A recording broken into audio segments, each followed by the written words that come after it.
Hi കൂട്ടുകാരെ, പ്രയ വ്ളോഗ്സിലേക്ക് എല്ലാവർക്കും സ്വാഗതം. ഇന്ന് കോവക്ക പറിക്കലും പിന്നെ അതിൻ്റെ നടുന്ന രീതിയും അതെല്ലാമാണ് പറയുന്നത്. കുറച്ച് കോവക്ക ദാ ശ്രീകുട്ടൻ പറിച്ചിട്ടുണ്ട്. കുറച്ചോ പറിക്കാൻ വിട്ടിട്ടുള്ളൂ. അതിന് ടെറസിൻ്റെ മുകളിലായതുകൊണ്ട് അവിടെ നിന്ന് ഇങ്ങനെ തിരിഞ്ഞ് കളിക്കുന്നതുകൊണ്ട് കുറച്ച് പറിച്ചിട്ടുള്ളൂ.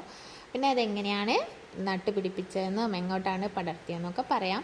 ഇത് നിലത്താണ് ഞാൻ നട്ടുപിടിപ്പിച്ചിട്ടുള്ളത്. അത് എന്നിട്ട് വല കെട്ടിയതിന് ശേഷം ടെറസിൻ്റെ മുകളിലേക്ക് ആക്കി കൊടുത്തിട്ടുള്ളതാണ് ഇത്. അങ്ങനെ അവിടെ നിന്ന് പിന്നെ ഇപ്പുറത്തേക്ക് നല്ല വെയിലുള്ള സ്ഥലത്തേക്ക് വള്ളി ഇങ്ങനെ പോയതുകൊണ്ട് പിന്നെ അവിടെ കയറ് കെട്ടിയിട്ട് മറ്റൊരു പോർഷനായിട്ട് വളർത്തിയതാണ്. കുറച്ച് ദിവസമായിട്ട് വീഡിയോ ഒക്കെ വളരെ സ്ലോ ആയിരുന്നു. അപ്പോൾ ഞാൻ ശ്രീകുട്ടന് സുഖമില്ലാത്തത് കൊണ്ടാണ്, അവന് കണ്ണിന് ചെറിയ സർജറി വേണം, അതുകൊണ്ടാണ്. പിന്നെ നമ്മൾ കോവക്കയിലേക്ക് തന്നെ കോവക്ക പറിക്കുന്ന തിരക്കിലാണ് ശ്രീകുട്ടൻ. അവന് ഏറ്റവും ഇഷ്ടപ്പെട്ട തോരൻ എന്ന് പറയുന്നത് ഈ കോവക്ക തന്നെ മെഴുക്ക് വരട്ടി തന്നെയാണ്. അത് ചെറുതായിട്ട് വറവ്